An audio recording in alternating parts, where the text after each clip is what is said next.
I got the first idea something was wrong when Mark wouldn't tell us what movie we were going to see. "We're seeing Manhattan, right, babe?" Barbara asked, flipping down the passenger side mirror to check her hair. "I love that Woody Allen. He just seems so smart." "You wouldn't know smart if it bit you in the ass," Mark replied easily. I hated it when he talked to her like that, but Bob just gave him a baby girl pouty face. "Don't be mean, babe. It's date night." "I mean, it's not like I want smart to bite you in the ass." Mark chuckled a little at his own cleverness. "I like your ass just the way it is, cute and dumb." Bob wasn't dumb, not really, but she went back to checking her hair, as if he hadn't said anything at all. I turned from my spot in the backseat of Mark's car to check the position of the sun on the horizon. It was getting dark, nearly past dusk, and I didn't really recognize where we were. Mark was Dennis's friend, not mine, and kind of slimy, so you can see why I'd be a little worried. "Where are we going?" I asked Dennis. He shot me a grin and put a hand on my knee, jiggling it back and forth in a way that was meant to loosen me up. "The movies, hun." "No, I know that," I said. I was making a real effort not to sound scared or naggy, but Mark was driving down this dark road I didn't know.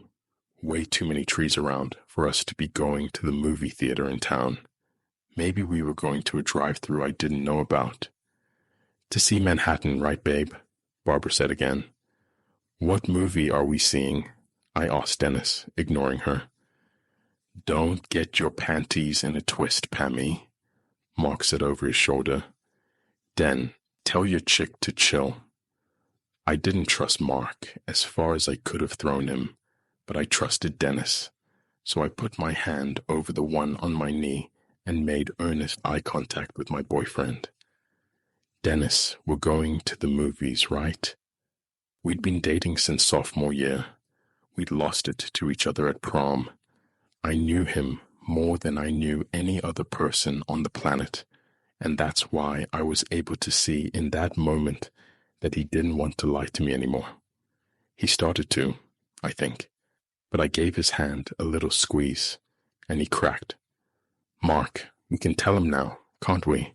Dennis said. I pushed his hand off my knee. "Tell us what?" I asked.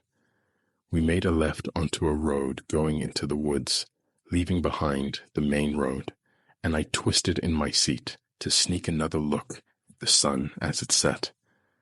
"We better not be seeing that movie, The Dark," Barbara said. She was reapplying her lipstick now. "Looks like alien horror bullshit. Plus, I hate scary stuff."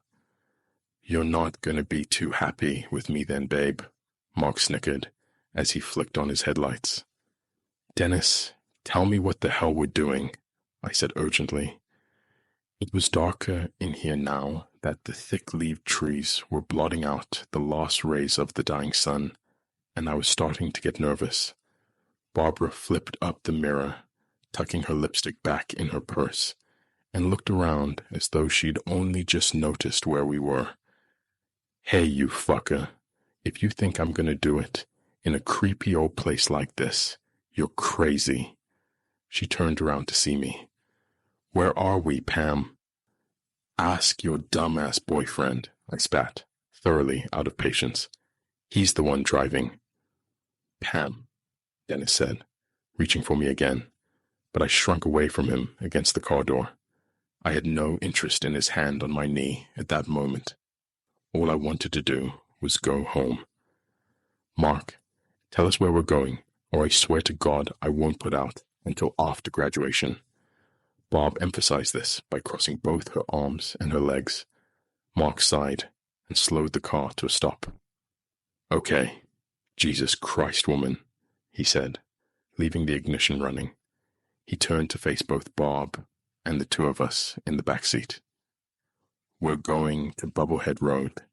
It won't be that long, and then we'll go see a fucking movie. Any fucking movie you ladies want, okay? How's that sound? Take me home, I said at once.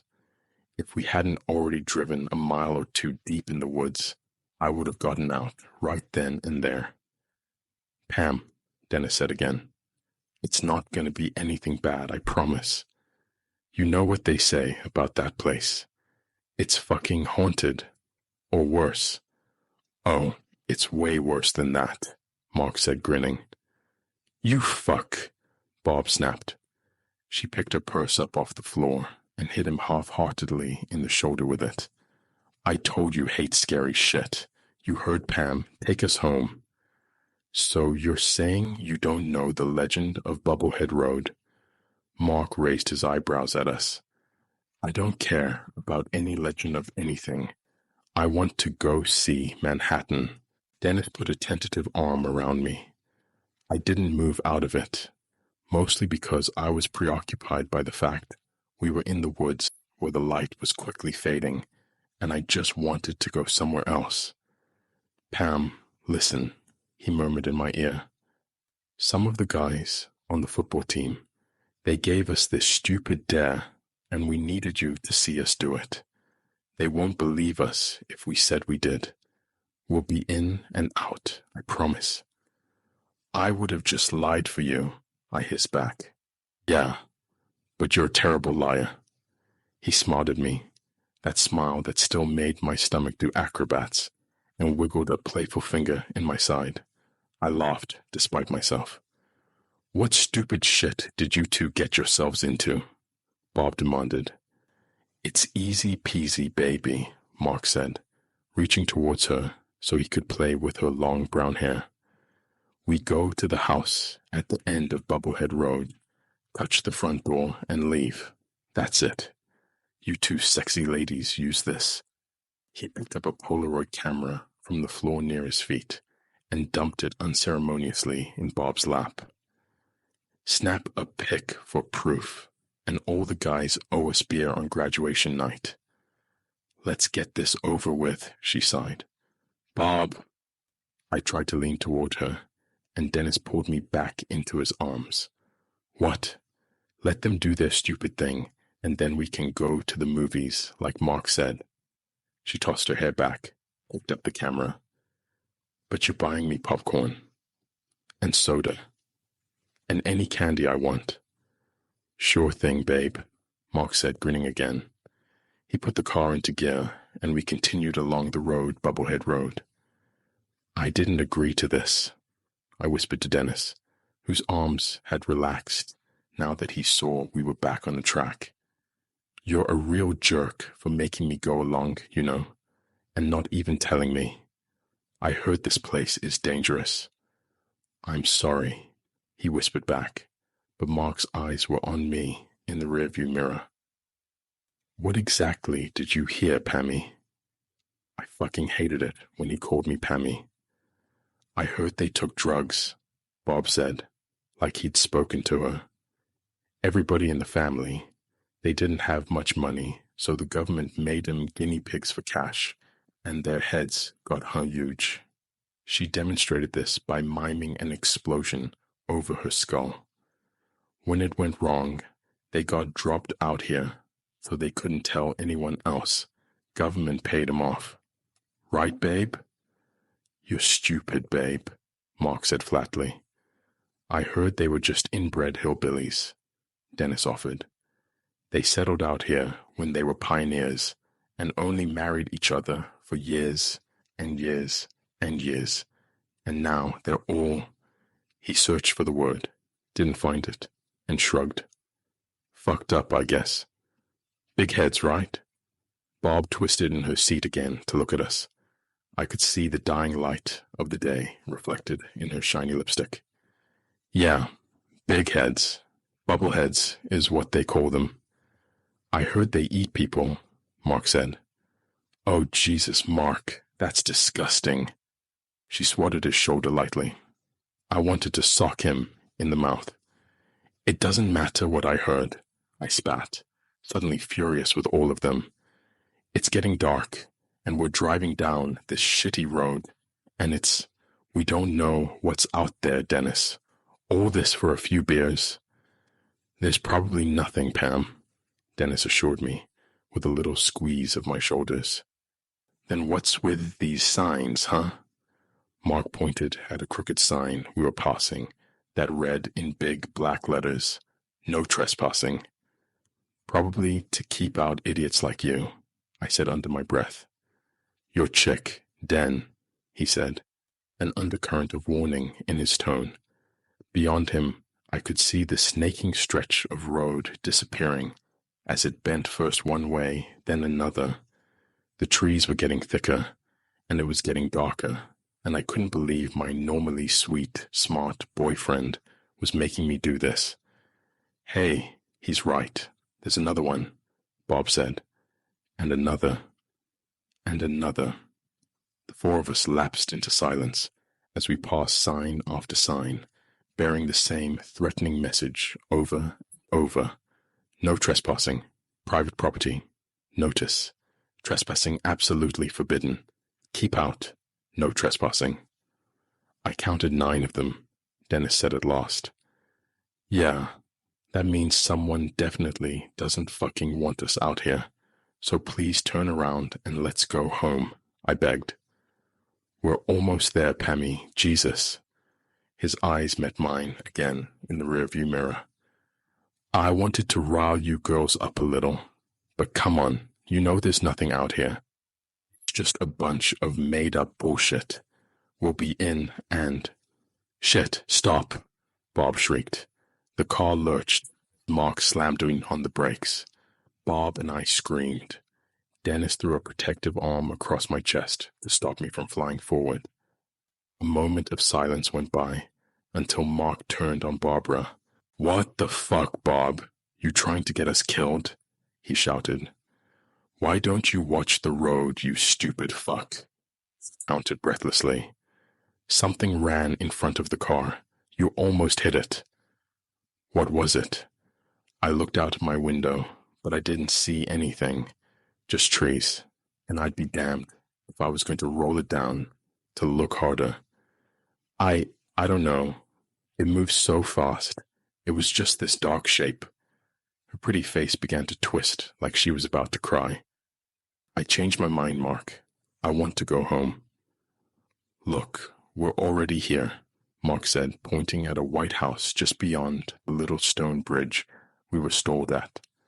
It looked like a 2-story farmhouse, but small, neat, kind of like a dollhouse I once had when I was a kid. A large double-level deck jutted from one side, a garage from another. White slats, blue shutters, poky little spiked fence. There wasn't anything wrong about it, nothing inherently creepy, but I still wanted to turn around and make the winding trip right back out of the forest before we lost the light completely. See? Dennis said, giving my leg a comforting squeeze. We'll be able to make the 9 o'clock movie. Promise. We were already there. I couldn't say no. I couldn't make them stop. Okay, just go, I said, defeated. Mark stepped on the gas again, and we crossed the bridge, his headlights flooding the front yard and bringing everything to a brilliant contrast. Turn your lights off, Bob snapped. Mark did, then turned around. You ready, Dan? Yeah. Dennis glanced at me and smiled. It was supposed to be a smile that said, hey, everything's fine, but he looked nervous. You girls stay in the car. Just take the picture when we get to the door, and we'll be right back. I tried to return his smile. I get the feeling mine didn't look too good either. The guys hopped out of the car, shutting their doors quietly behind them. They left the engine running. Boys are so stupid, Bob said, but she watched Mark approach the house with nervous eyes. She was chewing on her lip, and I don't think she knew it. The camera was poised, ready to snap the photo. Yeah, I agreed. I turned my own nervous eyes to Dennis, who was farther ahead than Mark.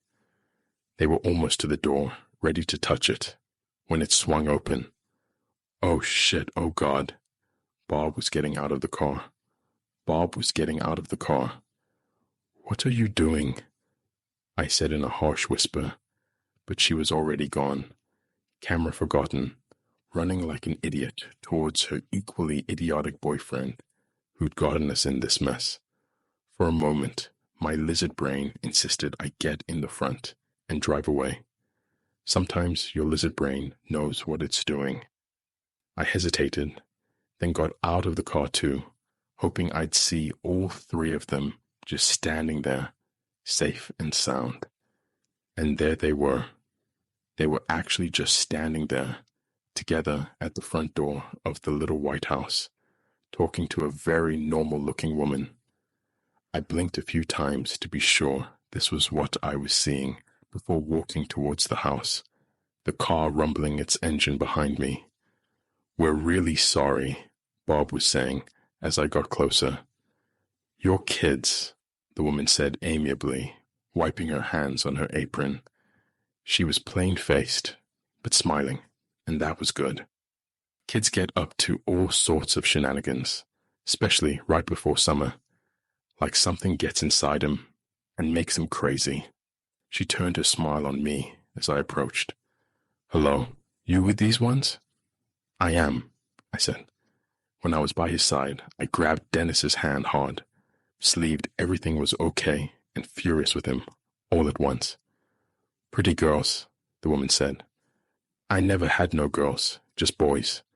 You girls keeping these boys in line?" "Apparently not very well," I said, then laughed breathlessly. "We're so sorry. We didn't mean to trespass. We were just—" "Oh, they already told me." She put her hands on her hips in a way that reminded me of my own mother when she had reached the end of her patience. "Silly stories. Aren't you too old for stories?" "Yes, ma'am," Dennis said. The woman turned her smile on him, and it grew warmer. Parents liked Dennis. "And we'll be going now. Get out of your hair." "Yeah, sorry," Mark added needlessly. "No worry," she said, waving a hand at us. "You didn't cause any trouble. Least had your music down. Can't tell you how often I come out of here to god-awful noise, devil rock music, and screeching tires. You all had the sense to be quiet about it." "We won't bother you again," I said, tugging on Dennis's arm to show him we should get the hell out while the getting was good. "It's getting dark, but it was nice meeting you. Just tell those other kids that you didn't find nothing," the woman said, not unkindly. "The less of you out here, the better." "You got it." Bob was also pulling on Mark, trying to make him move, but he was still standing there like he had missed something. "Now," she added, and finally he turned away from the little white house. "Have a good summer," the woman called after us, "and stay out of trouble. You hear?" "We will," I shouted back. When we were all in the car, I started laughing, not quite hysterically, but in that scary way when you're not sure you can stop. "Just a nice lady," I said between giggles. "A nice lady in an apron. You guys had me scared shitless." "When the door opened, I thought you were going to die," Bob said, her eyes wide and serious. "She's watching us," Mark said. We looked at the house, a good distance away now that we were in the car, and saw he was right. The woman was standing in the doorway, not much more than a silhouette from where we sat, but definitely watching. "She wants to make sure we're leaving. Asshole, let's go," Dennis said irritably. He was embarrassed, I could tell. I rubbed my palm over his back in soothing little circles. "We didn't touch the door," Mark complained. He was trying to turn the car around with what little room he had on the stone bridge. "We didn't get a picture. You left the camera here." "Who gives a shit?" Bob demanded. She regarded him for a moment with obvious distaste before folding her arms and looking out the window. "Forget the movie. Just take me home." If you're going to be a bitch about it, just take her home, Mark, Dennis snapped. Guys, I begged, my fit of laughter finally subsiding. Please, I have a headache. Let's just... Then we heard it. A high, warbling sound piercing through our argument. It sounded like a mix between a cat's yowl and a child crying, ow, plaintive, keening, otherworldly. We sat in stunned silence. What the fuck was... Mark began, and we heard it again. Go, Mark, Barbara whispered, after the last cry had echoed away. He turned to look at Dennis, eyes wild. I told you there was something out here, man, he said excitedly. Look, she went inside. Let's just go back and see what it is. Why the fuck would I want to see what it is? Dennis demanded, incredulous. Okay, screw you then. I'll go do it. Mark opened his car door and hopped out. Bob made a strangled little sound of protest, but didn't move. Take the picture, Barb. It's too dark, she said miserably. The howl came again. It was nothing I'd ever heard before. Terrible, and yet somehow melodic, like the way the sirens must have sounded to Greek sailors. Dennis, I said helpless. I know. He craned his neck, trying to catch a glimpse of Mark through the rear window as he walked back towards the White House. That stupid shit, Bob whimpered. The three of us waited, Mark's car idling beneath us as we held our breath. After what seemed like an eternity, I heard Mark scream. Dennis was out of the car in a flash, running towards the sound of his friend's cry for help. Bob started weeping. He's dead. The bubbleheads got him. He's dead. She managed through her sobs. I'm sure he's fine, I said, trying to see where they both were. Dennis was a vague, blurry form in the quickly darkening dusk. Mark was nowhere to be seen. Suddenly, unexplainably, I heard Mark laughing. Bob and I looked at each other, made equals in our confusion. His laughing went on and on.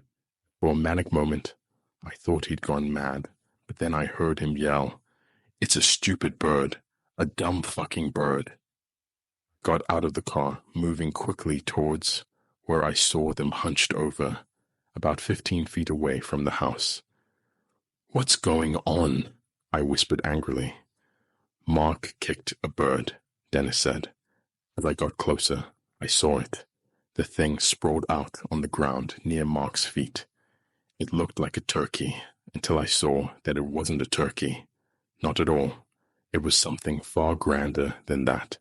Something shimmering with iridescent colors and thick, luxurious feathers. Its long, elegant neck was stretched out in an expression of delicate surrender, as though it was saying, Yes, you've won. Lay your weapons down. I stared at it, the little flourishes on its head and the larger ones on its rump, and finally said, Mark, you killed a peacock. No way, he said immediately. Dennis crept closer and squinted in the dusk's low light.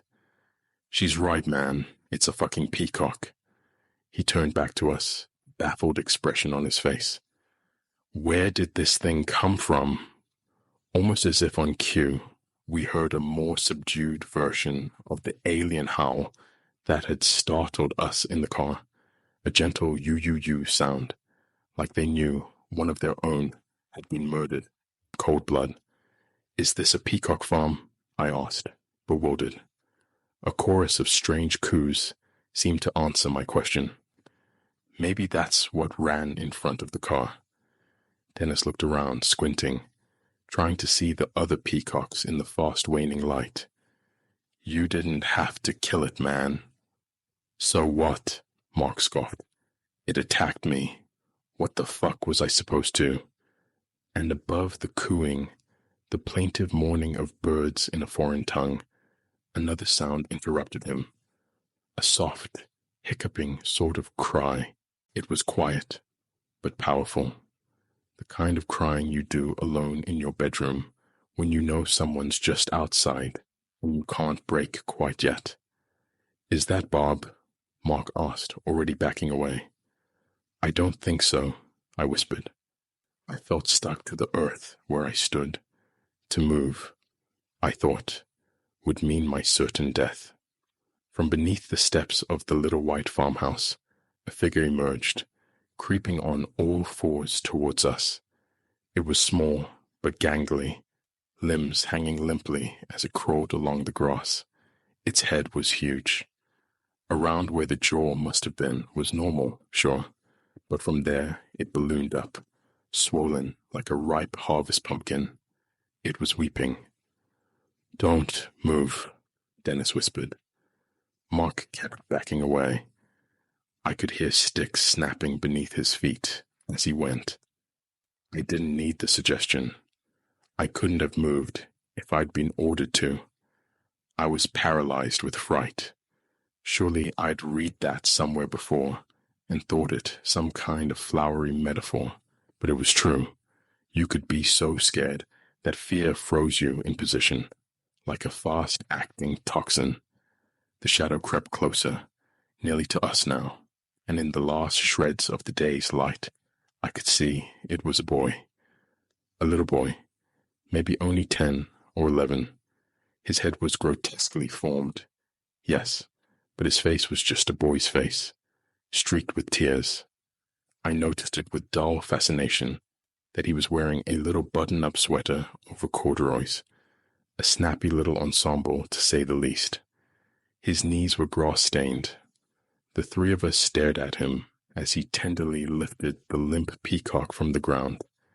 He sat on his haunches, rocking slightly back and forth, and began to cry harder. He pulled the dead bird to his chest and wailed helplessly. You killed his pet, Mark, I whispered, swallowing back my own tears. It attacked me. Mark was coming closer now. I could hear him as he approached me from behind. I turned on him furiously, the panic lifting at last. Tell him you're sorry.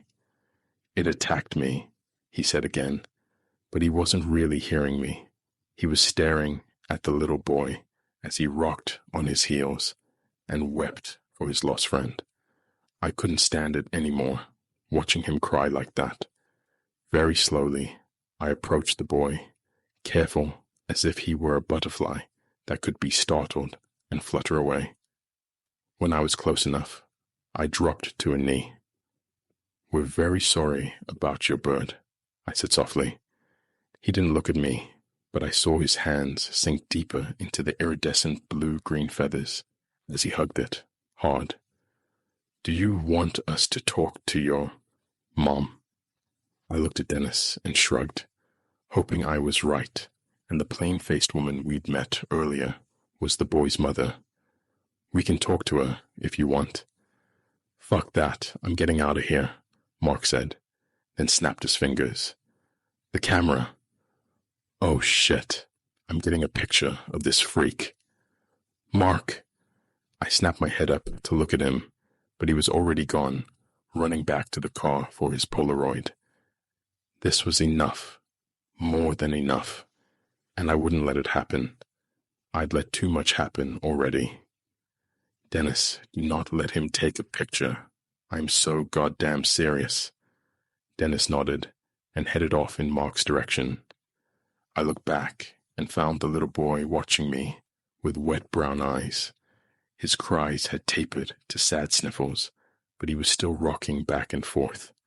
On impulse, I placed my hand gently on his little sweated shoulder. I'm sure he was a good bird, I said softly. He gave a shuddering sigh and nodded. I tried to smile. There was a hot lump in my throat, and I forced it down. It was like swallowing a rock. All this for a few beers. For a moment, I didn't say anything.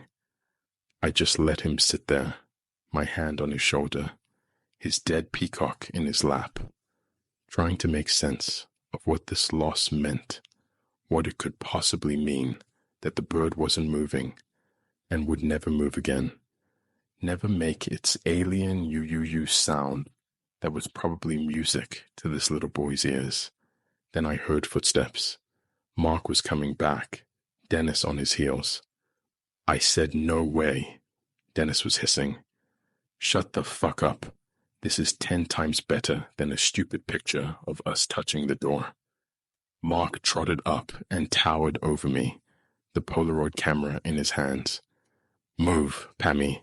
I'm gonna snap a pic of the bubblehead. I let go of the boy's shoulder, who was staring up at Mark with an expression of fear and confusion, to turn and block him from view. You're not taking a picture of him so you can show it off to your locker room buddies, I whispered fiercely. You already killed his pet, Mark. Just leave him alone. Pammy, I've about had it with your smart mouth tonight, Mark said, just a little too loudly. If Dennis won't shut you up, then I will. Move your ass. I began to straighten with the intent of taking the camera away from him when he shot a hand out and shoved me, hard, caught off guard and off balance. I went tumbling backwards into the little boy and his bird. It all happened very fast. Dennis grabbed Mark by the collar of his shirt and began to wrestle with him, trying to get Mark's head in a chokehold. Mark dropped the camera. It went off with a flash and a mechanical whirring noise. For an instant, we were all painted in brilliant white light, a terrible portrait of grimaced, ugly faces. I yelled a wordless sound as I hit the ground. The little boy began to really sob now, heavy piercing cries that bordered on screams. I turned on my hands and knees to make sure he was all right. He looked okay. The bird looked okay, although still very dead. But before I could say something to make him calm down, a cracking report sliced through everything else. Not my boy, someone screamed behind us. Ears ringing, I whipped around to see the woman, the same plain-faced woman, turned us away with a smile and a kind admonition, standing on the steps of her house, double-barreled shotgun in hand. She wasn't smiling now. Her eyes were wild, the eyes of a mad grizzly bear protecting its cub. She cocked the shotgun, sending the spent shells flying, and leveled it at her shoulder. It all came together at once in that terrifying way when your brain works faster than you thought possible. Or perhaps you have your lizard brain to thank. This was the boy's mother. She was not as she had seemed, and we only got one warning shot. Run! I screamed, struggling to my feet. Dennis released Mark and bolted towards the car. I could hear Bob inside screaming. I lost my footing briefly, but soon I was on my way too. I looked over my shoulder to see Mark on his hands and knees. I wasn't sure if Dennis had left him that way until I saw that he was grabbing for the camera. Leave it! I shrieked halfway to the car. Mark heard me and looked up. Maybe that's what did it. Maybe that's all it took. That 1 second of hesitation. The woman took aim and fired the shotgun again.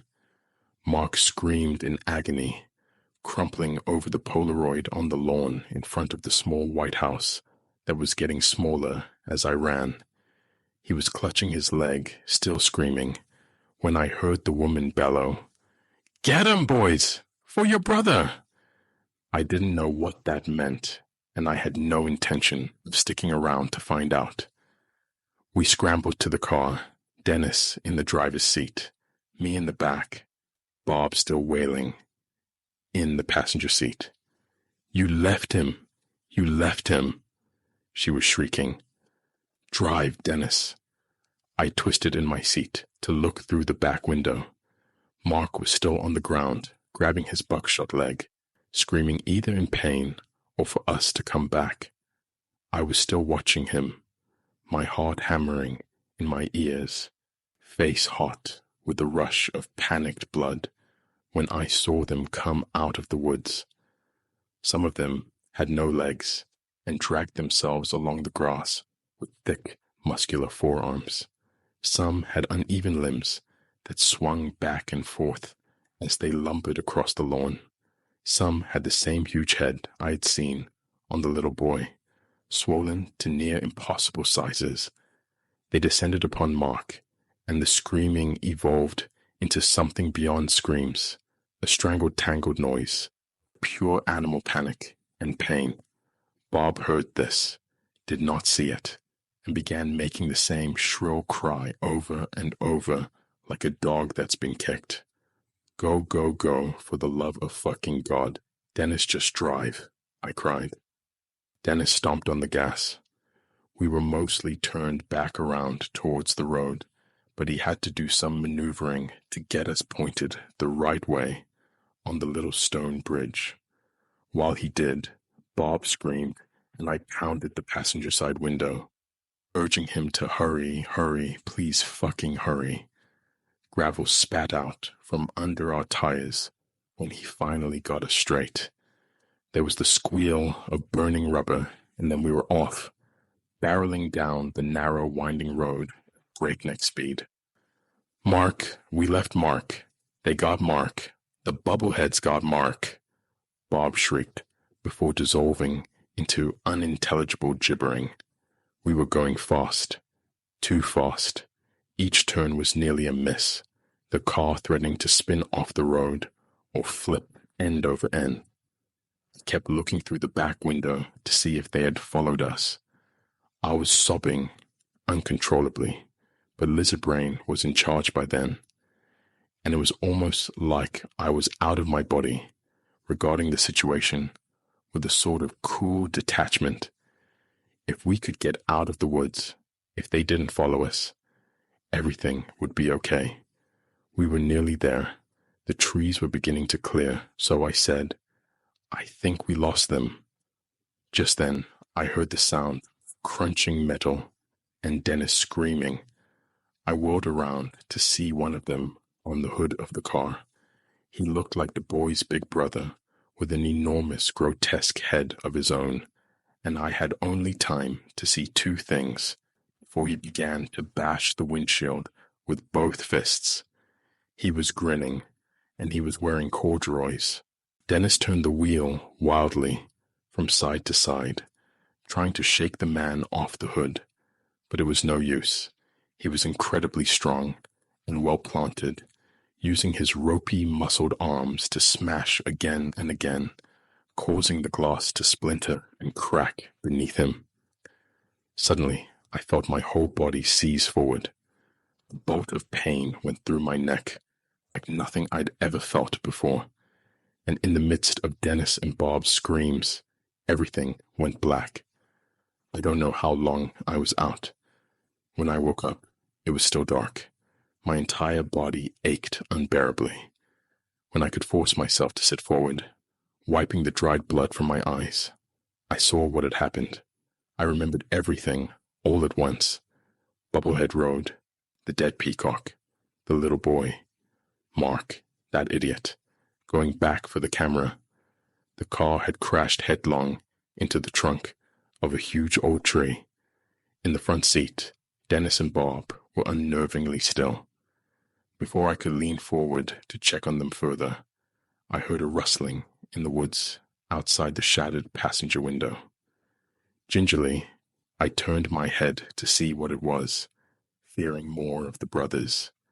It was the little boy, creeping along in his corduroy pants, the look on his face, his tiny face, the miserable eyes beneath the bulging head. I'll never forget it. Didn't speak, but I could almost hear him saying, "This is what happens." Not an accusation, not a threat, just a sad, simple statement. This is what happens. Suddenly, his face was awash with lights of red and blue. His eyes widened, and he began to scamper away, then thought better of it. He hurried to the car and dropped something in my lap through the devastated remains of the passenger window. Then he was gone, scuttling away into the woods, back to his mother's house, where his dead bird waited to be buried. I tucked what he had given me into my pocket as the lights got brighter and I started to lose consciousness. When the darkness crept into the corners of my vision, I had enough time to hear, "Stay calm, miss. Don't move." And then I was gone again. I spent 3 weeks in the hospital, first for the car crash injuries, then because I'd been babbling after my surgery about monsters in the woods. They kept me for psychiatric evaluation, but by then I'd learned to keep my mouth shut and was soon approved for release. There was a memorial at school for Dennis, Bob, and Mark. I didn't go. I couldn't bear the talking, the rumors, the classmates whispering about how when they found Mark's body, it was little more than shredded meat and bone, attacked by a mountain lion, some said, but others said much worse because it was the truth, and they didn't even know it.